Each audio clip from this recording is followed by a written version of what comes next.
আসসালামু আলাইকুম। আশা করছি সকলে ভালো আছেন। আপনাদের আজকে দেখাবো আপনারা ডেস্কটপের যে আপনাদের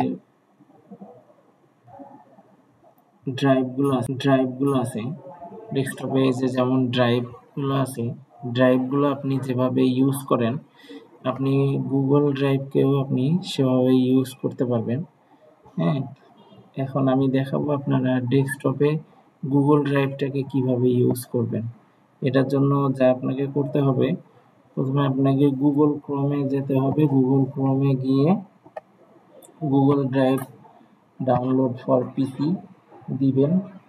তারপরে গুগলের ওয়েবসাইটে যাবেন আপনারা। এইগুলাতে যাবেন না, সফটসনিক বা এগুলাতে যাবেন না। এই যে গুগল ড্রাইভ আছে এখানে যাবেন। এই যে ডাউনলোডসে ক্লিক করে এই যে ডাউনলোড ড্রাইভ ফর ডেস্কটপ, এখানে গেলে দেখেন আপনাদের ডাউনলোড শুরু হয়ে যাবে গুগল ড্রাইভ। এটা ডাউনলোড হয়ে গেলে তখন এটা ইনস্টল করবেন। ইনস্টল করে তারপরে আমার যেহেতু ইনস্টল করা আছে সেহেতু আমি আর ইনস্টল করলাম না। সে গুগল ড্রাইভে ক্লিক করার পর এরকম আসবে। তো আমরা অ্যাকাউন্টসে গিয়ে আমরা অ্যাড অ্যানাদার অ্যাকাউন্টে যাব। অ্যাড অ্যানাদার অ্যাকাউন্টে গেলে তখন আমাদের আইডি পাসওয়ার্ড দিয়ে লগ ইন করতে বলবে। তখন আমরা আমাদের আইডি পাসওয়ার্ড দিয়ে লগ ইন করবো। সাইন ইন দিলাম আইডি পাসওয়ার্ড দেওয়ার পর, যেহেতু আমার আগেই দেওয়া ছিল, সেভ করা ছিল আর কি। আপনারা আইডি পাসওয়ার্ড দিয়ে সাইন ইন করবেন। সাইন ইন করলে এরকম একটা সাকসেস অপশন দেখাবে।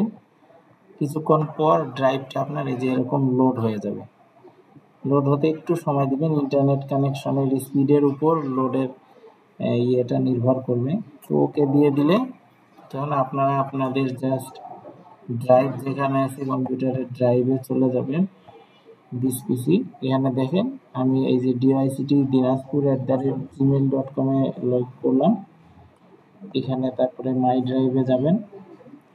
মাই ড্রাইভে গেলে এখানে দেখেন অগোছালোভাবে অনেকগুলো ফাইল দেখাচ্ছে। অগোছালোভাবে না রেখে আপনারা ফোল্ডার করবেন। আলাদা আলাদা, প্রত্যেকটা ফাইলের জন্য আলাদা আলাদা ফোল্ডার করে তখন যে কোনো ফাইল রাখবেন। যেমন আমি একটা ফোল্ডার করলাম ডেস্কটপের বা যে কোনো জায়গা থেকে একটা ফাইল নিয়ে এসে কপি করে রাখলে এখানে অটোমেটিক্যালি আপলোড হয়ে যাবে। এটার জন্য আলাদা করে আপনাকে আর ইয়ে করতে হবে না, এবং আপনি ফাইলগুলো এখান থেকে ওপেন করে কাজ করবেন। তাহলে পরবর্তীতে ইন্টারনেট কানেকশন থাকলে আপনাদেরকে আর সেটা সেভ করতে হবে না, এখানে অটোমেটিক্যালি সেভ হয়ে থাকবে। তো ধন্যবাদ সকলকে। আসসালামু আলাইকুম রহমতুল্লাহি ওয়া বারাকাতুহু।